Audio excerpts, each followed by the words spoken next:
us today to help us promote yung movie nga namin na StarsPhotog kasi kailangan po talaga namin yung tulong niyo. So, thank you po na nandito kayo lahat to join us. I'm willing to answer any question. Gusto ko lang malaman. Episode mo, tama. AMATS. Yung AMATS kasi parang street language yan eh. Parang, actually tama yan eh. Tama. May AMATS. Pwede mong sabihin, may AMATS ako sa'yo. Like kung babaeng kausap mo, may AMATS na ako sa babaeng ko. Or sa drugs. Lakas ng AMATS. Lakas ng AMATS nito ah. So, parang double meaning siya. So, either drugs or pwede sa babae. So, naliwanagan na ngayon ang PR na si Tanggap. So, sa simula po kasi, si Louie, ano siya? So, Louie din ang pangalan mo? Louie. Ano siya, parang isang broken na tao na nawala sa kanyang lahat nung namatay ang kanyang mga magulang. So, sobrang lost siya. Sobrang, parang devastated. So, at the same time, biglang pumasok sa kanyang buhay si Shelly, played by the beautiful Miss Sunda Derosi, the lesbian. Si Shelly ang magpapasok sa kanya sa mundo ng droga. Yeah, so medyo at that time kasi wala na siyang choice dahil wala na siyang pamilya. Si Shelly kasi binigay sa kanya lahat. Nakain siya, binigyan siya ng tirahan. Pero binigyan din siya ng drugs. Ano yun, parang naging lovers pa yun na parang naging cougar siya, pero at the same time, si Louie kasi wala na choice eh. Wala na siyang kasama, and at least doon si Asunta na tumulong sa kanya. Tapos kasama din ni Miss Asunta dito sila, si Ice, played by Sandino Martin. Napakagaling na actor. So, ano naman si Sandino? Si Sandino yung main kontrabida ko sa atin. So medyo ano siya, yung dating Louie. Bago dumating si Louie, si Ice at si Shelly yung magkasama. So nung dumating si Louie, syempre nainit si Ice. Hindi na siya yung pinapansin masyado. So siya yung magiging main kalaban ko. Tapos kasama po din po dito sila Patsuki at Marcus Patterson. Throughout the film, medyo sila yung kasama ko. Ano, barkada mo sila? Medyo barkada sila ni Sandino. So kontrabida rin sila? Medyo kontrabida, yeah. Pero ano eh, biglang papasok sa buhay ni Louie si Bilang, played by sa pang magandang na si Myrtle Sarosa. Si Myrtle ang love interest mo talaga? Si Myrtle ang love interest. Nung nakita niya si Myrtle, biglang parang yung isip niya, parang bumukas yung mata niya. Na parang she could be the she could possibly be the reason why Louie could change. So parang, yun nga, na-in-love kasi siya ng sobra. And then yung tatay ni Myrtle dito, si Sir Lito Pimentel, sila Margis Rowan din kasama ko sa pelikula. So, how do you feel na yung first episode na ginawa mo, tinapon lang, pinalitan itong, mas maganda ba talaga itong episode na ito? Yung sa Boss K. Yung Boss K naman ano yun eh. Tatapusin pa rin namin yun. Pero we just felt na it was a better fit yung storya ng AMATS compared to Boss K. Pero hindi po naman namin tinapon yung ginawa namin ni Kompleto na rin yan, di ba? Kompleto na rin yun. And actually hindi siya 100% complete. Medyo nasa 85%. Pero eventually tatapusin din po namin yun. Wala pong natapon. So, kumusta yung pagdidirect ni Dondon compared kay Boy? Pag ni-direct iba kasi yung style nila eh. Si Direct Dondon kasi medyo millennial. Si Direct Boy, syempre, legend na yun eh. Magaling din si Direct Boy. They have their own special styles. So, yun nga po. So, nagkasundo kayo ni Direct Dondon? At ano po yun? Nagkasundo? Oo. Actually, both naman. Nagkakasundo po kami ni Direct Boy at ni Direct Dondon. Kasi Direct Dondon, ano yun? Parang tatay ko na rin yun. Sobrang naging close kami sa AMATS. So, would you say na dun sa, napanood mo na ba yung episodes ni na Jolo and Bryan? Yes po. So, which of the 3 episodes would you say is the best? Ina-expect ko yung tanong na yung comparisons. Pero kasi yung maganda lahat ng mga episodes namin dahil iba-iba naman yung mga styles namin at yung pag-atake, iba-iba din, di ba? So, parang wala naman masyadong, hindi kasi nila nag-compete eh. So, hindi ko masasabing may maganda over another. Lahat po maganda. Black Panther na lang sabi ni Tita Anne. So, would you say that is your edge? I wouldn't say it's my edge, but I'd say it's a strength. It's a strength dahil everyday po kasi yung nagtitraining eh. Lumalaban na po ako dahil sa Muay Thai and boxing. So, I'd say I use that sa pelikula. Kasi mahilig talaga akong mag-train ng Muay Thai. So, ikaw mismo gumawa ng mga action scenes mo rin? Yes po. Hindi po kami, ako po gumawa na lahat. Good luck, I Thank you, hope thank this you. movie will really action film. Yes. Baka naman lahat ng makikita namin pare-pareho na na. Hindi. I like to explain kasi yung 72 hours, sabihin ko na rin yung strength ni Kuya Jolo. Si Kuya Jolo kasi sobrang Bong Revilla yan. Yung galaw niya, kayang-gaya niya for some reason. Sa 72 hours, ang daming pasabog, ang daming pinasabog, grabe yung barilan. Kay Kuya Bryan naman, doon ko nakita yung lalim ng acting niya. Kuya Bryan, kaya nung napanood ko yung pelikula niya, tumaas yung mga ko. So, napakagaling na artista yung mga kuya ko. Sa VIRGO naman, yung sobrang dark kasi ng film na yun. So, iba yung theme. Tapos yung sa AMATS, with AMATS, medyo millennial action film siya. Medyo fast-paced in terms, wala kami masyadong barilan eh. More of martial arts, which ginagamit ko yung strength. Which magaling yung director na, mga directors namin na si Direct London and Richard Somes. Dahil he was able to focus and highlight on our strengths and talents. How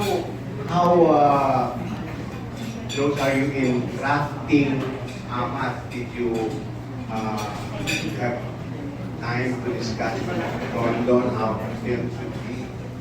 Yes, of course. Even prior to making the movie, pinag-usapan namin yan. Lagi, yung meeting place, yung office kasi ni Direct doon sa Fridays Consorto. Lagi siya.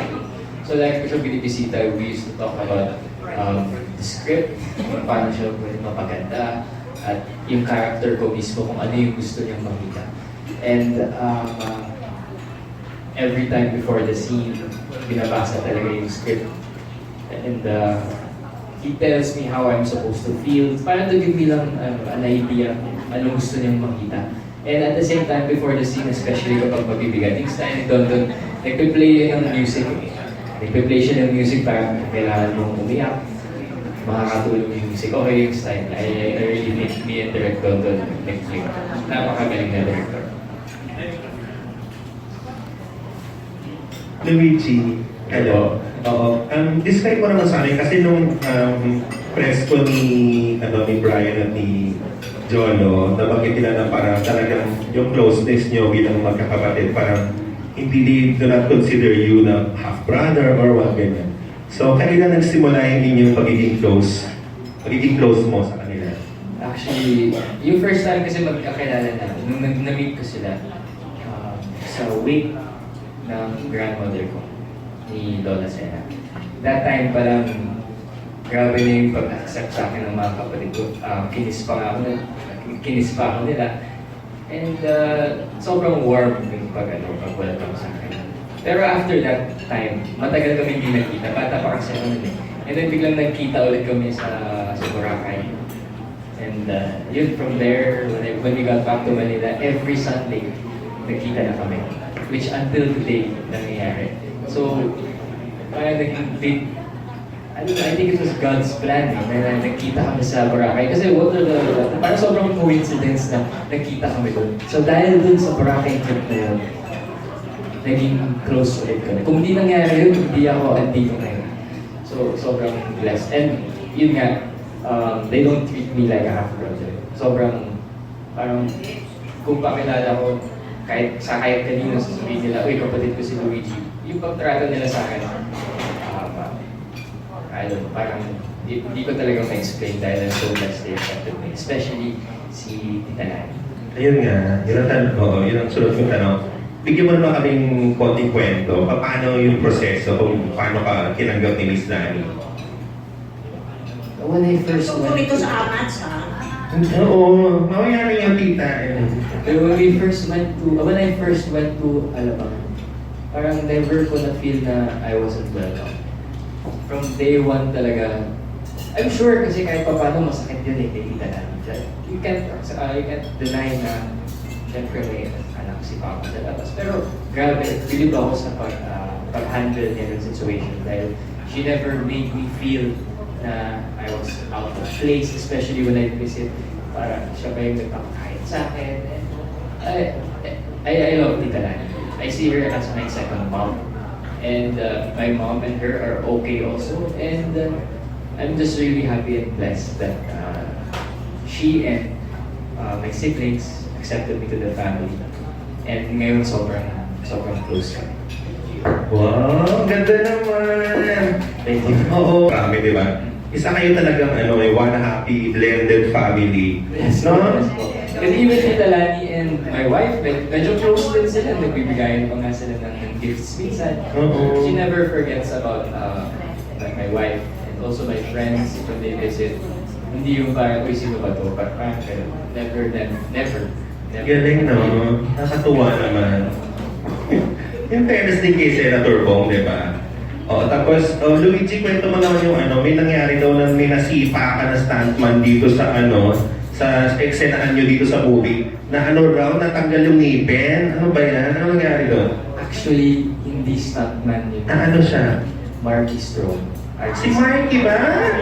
So, paano? Natanggal ang ngipin ni Marky? May rehearse kami, pero syempre, di ba? Like ito, the moment, medyo nagtapanan ko siya nung sinipa ko. So pagkasipa ko, nahulog siya, akala namin acting. Biglang, even yung mga DOP namin, even yung mga cameramen sabi, uy, ganda ng sipa na yun, grabe.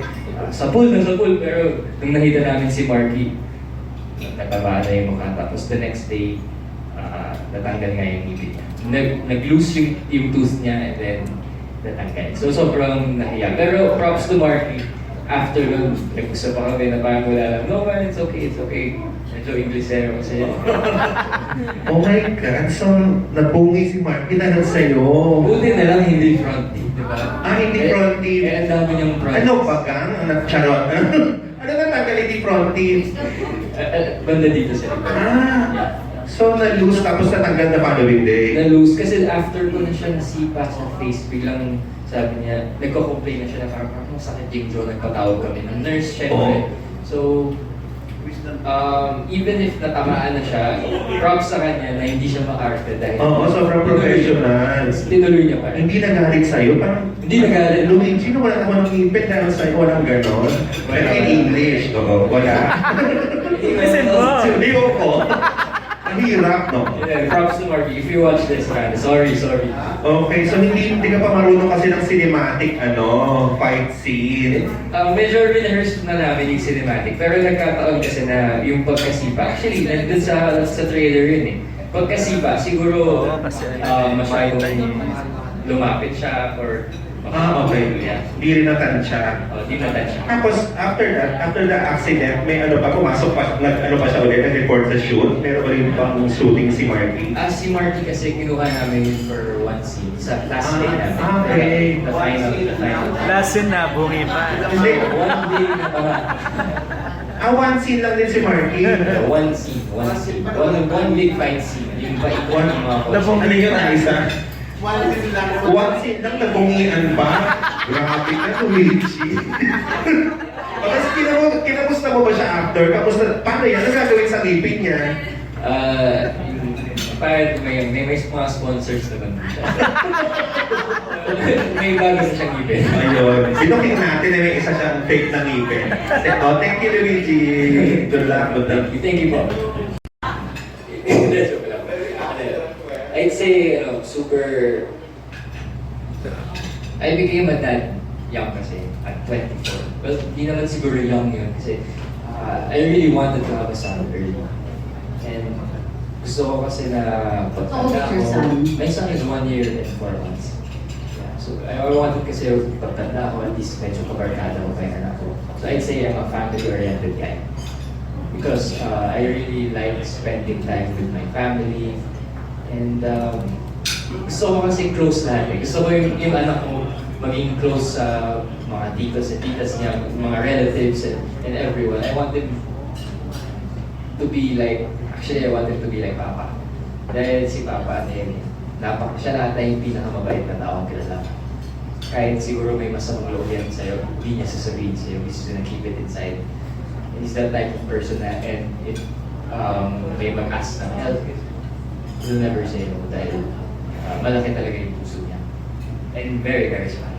Anong educational background mo? Anong natapos mo, Luigi? I studied in undergrad colleges in Philippines and I finished entrepreneurship. Wow! Itong natanong ko na ito, kina Bryan at saka sa kay Jolo, you being the grandson ni Ramon Revilla Sr., of course, being the son ng action superstar din na si Ibang, sino sa palagay mo sa inyong tatlo ang nagmana sa pagiging ladies man ng lolo at ng papa mo? Ang hirap po sagutin yung tanong yan dahil baka after ng press con, awayan ako ng mga kapatid ko. Pero joke lang. I'd say Kuya Bryan. Kuya Bryan. I-share mo naman sa amin, bakit si Bryan? Grabe yung appeal ni Kuya Bryan. Like, even growing up, ina-idolize ko siya nun. Parang, grabe naman. Ang gaganda ng mga girlfriend ni Kuya Bryan. Hindi ko na Takot na takot na si Hindi ko po alam yung mga takot na si Ander. Masyadong unfiltered daw ang nasagot nitong masyadong showbiz. Pero huwag yung kalimutan ang title ng pelikula, Actress. May na hindi yan makakalimutan. Basta. Titignan ko, 20 newspapers ito. Tinanong ko rin ito sa first two individual press calls ng mga kuya mo. Malapit na ang birthday ng papa mo. Anong birthday wish mo sa kanya? I pray that he will continue to stay strong. Dahil medyo sobrang hirap kasi nung pinagdaanan niya dun sa loob. Imagine, they took so many years of his life na hindi na niya mababalik. So much time away from family, so much time away from the world. Na imagine, in a span of 1 year, sobrang dami mo nang magagawa. Ilang years na siya sa loob? 4, I think. Yeah, all that time andun lang siya sa loob. So I pray na soon makakalabas na si Papa so that we can spend time with him and how do you say this? Mabalik sana yung years na nawala. Make up for the years na nawala sa kanya. Lastly, kasi ito yung first movie niyo together ng mga kapatid mo na kayo talaga ang bida. Hindi ba kayo nag-pressure? Siyempre, sobra kaming na-pressure. Dahil binigyan kami ng chance ni Papa and ni Lolo. And it was a big, we're really grateful for them giving us the opportunity to do that. Dahil, I mean, ang hirap na ito eh. Parang first movie namin na magbibida kami. Tapos, hirap kasi explain. Pero,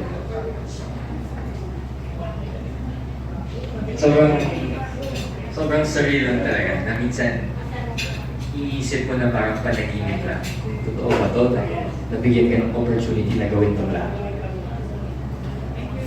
Thank you po. Kay Luigi, tanong ko lang, sabi mo matagal kang nawala sa showbiz, di ba? Yes, sir. Kasi you're getting married, nag-asawa ka na. This time ba tuloy-tuloy na yung pagbabalik mo sa showbiz after nitong press? Hopefully po, i-accept kami ng industry, like me, Kuya Jolo, and Kuya Bryan, dahil we're willing to work. We're willing to work hard. We're willing to do more acting workshops if kakailangan. And we really want it because we really enjoy it. We really enjoy it. Tapos kung sakaling babalik ka ng showbiz at magkakaroon pa rin ng project, sino yung mga gusto mong makatrabaho pa ng mga local artists dito sa Local artist. Yung biggest celebrity crush ko kasi si Solen eh. As alam mo na, mas maganda siya sa akin. Pero kahit sino po na ibigay, I think I'm willing to do anything. Natanong din ba ng father mo kung kamusta yung movie at paano niyo in-explain sa kanya yung process ng movie at paano niyo ginawa ang tatlo? Kasi since day one, script writing pa lang, sobrang updated na si Papa and sobrang hands-on. So, sa lahat ng ginawa namin updated kasi syempre sa kami, hindi naman pwede yung cellphones, you can't naman watch. So kahit hindi pa niya napapanood yung film, basta every time may update siya kay Tito Marlon, kay Tito Andy, so alam na yung mga story. Are you looking forward to work with your father soon kung sakali magkaroon ng chance? Yes, of course. I really hope na in the future magkakapelikula kami lahat na magkakasama. Dahil I'm sure sobrang exciting. Okay, thank you, Luigi. Thank you po. Since kanina na-mention mo na may nasaktan ka during the set, how about sa'yo? Nagkaroon ka ba rin ng physical na like may nakasutok ko sa'yo? Or ano yung incident ko with Sandino? With Sandino naman, nasapak niya ako sa iyo.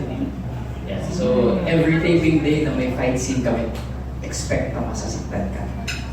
Dahil kapag gulong ka sa floor, yung mga paa mo, may mga pasa-pasa, uwi ka na talaga, expect mo talaga na masasaktan ka.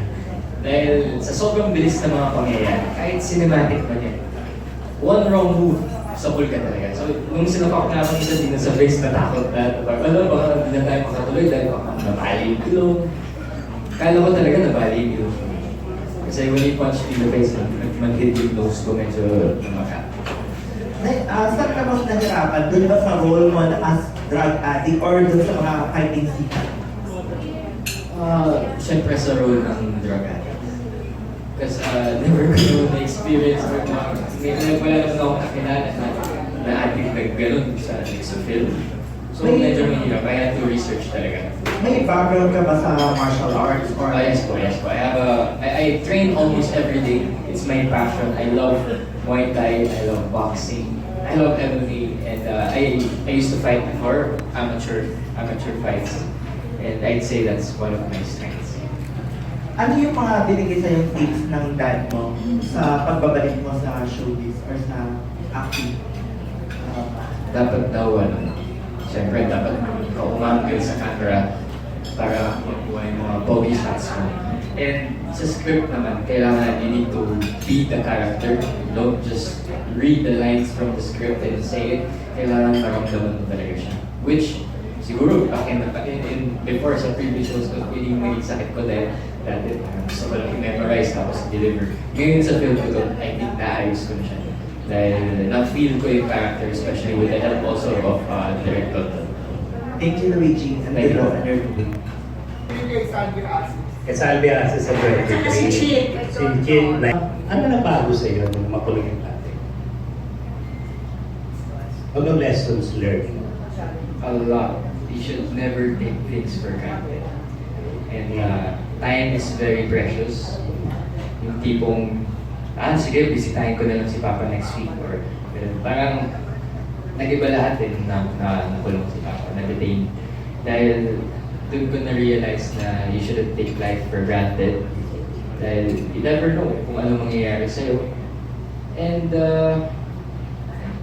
maraming pagbabago ko. Kailangan mas naging down to earth kami, I guess. And ayun. Yun na. Nasunto ka ba nung sinabi mo may anak ka na? Hindi ko. Hindi ka Dahil ba nasunto? nagpaalam kasi ako sa kanya na magpapakasal ako. Yun medyo, tumahimik lang siya. Pero in-accept niya right away. Kasi when I got my wife pregnant naman, ano naman yun eh. I proposed first and it was after the wedding. Okay. Hindi naman ako na nagpakasal dahil nabuntis ko siya. So, happy naman siya sa lahat ng mga nangyari. Anong na-aspire mo ngayon? Concentrated ka na sa pag-aaral, Luigi, as a rapper? Kaya sana po ay tuloy-tuloy din. mga projects namin. Also for Kuya Bryan and Kuya Jolo, I really hope na matanggap po kami ng industry. Totoo ba yung chismis na yung episode mo lang pinakamagastos sa press? I think kay Kuya Jolo siguro. Ang daming pasabog, ang daming... Sa lahat ng episodes namin, may surprise. Hindi mo naisip yun nung sa'yo walang pasabog, kay Jolo lang. Kasi kay Bryan, pagpakpakan di ba? Bakbakan, Isa rin pasabog. you could say pasabog in our own way. Hindi naman necessarily pasabog na may papasabugin ka. Pero may mga papakita kami na hindi pa kami napakita sa publiko. Makikita ba yung mga doon sa screen sa cover 3? Abangan nyo na lang po. So, sabi mo na message mo sa tatay mo ngayon, ano naman gusto mo sabihin sa anak mo? Sa anak ko. Ay, Luigi. Ano ba? Boy, girl? Boy. Di ba, hindi ka ba nagplano palitan ng screen name mo kasi Luigi? Di ba? Luigi Tabuena, Happy naman po ako sa alam mo, Luigi Revilla. Yes. What do you want to say to your son? Ngayong aga mong nag-asawa, tapos ngayon ka na ulit nag-concentrate sa showbiz. Saan mo to? For me naman, I don't see myself na maaga ako nag-asawa. Dahil I think everything happened at the right time. And I really think God has a plan for everything. And yung wish ko sa son ko, na sana mahanap ko din yung minamahal mo in the future. And kahit magkaanak ka, as long as kaya mo naman supportan yung anak mo. And I'm gonna support you no matter what. Ano ba pangalan tinatanong, Luigi? Lucas. Gano'n ka ka-proud bilang isang Revilla? Sobrang proud. Like, sobrang proud. Especially kapag sinasabi nila na, uy, anak ni Bong Revilla. Mag-artista ka ba? Parang lagi na lang sinasabi nila. So, sobrang proud na maging Revilla, especially given the fact that I'm the son of Bong Revilla and the grandson of Senator, Ramon Revilla Sr. So, it's an honor na kailangan din natin mapangalagaan ng family name natin. Wala ka bang balak pumasok sa politika? Wala po. Wala. I'm here to support Kuya Jolo doon sa political and acting. Bakit? Ano rason para panoorin itong press? Ano po yun? Reason. Paano mo i-attract yung mga tao para panoorin ng to? Yung dress kasi, wish kasi ng lolo namin yun. Wish ng ni Lolo Ramon and ni Papa na mabalik sana ang action film sa Pinoy cinema. Which I think 2018 is the year na pagbabalik. Di lang dahil sa Revilla legacy na to create quality action films for the Filipino people, but also to give jobs back to yung mga stuntmen na nawawalan ng trabaho. We need to take care of them dahil yung mga tao na yan, kahit yung mga maliliit na role, they all add up to become like one big picture. And kung wala sila, iba rin yung kalalabasan ng pelikula. So I really hope you watch Tres dahil binigay namin yung blood, sweat, and tears sa pelikula nito. And binigay talaga namin ang lahat. Thank you, Luigi, and good luck sa Tres. Thank you.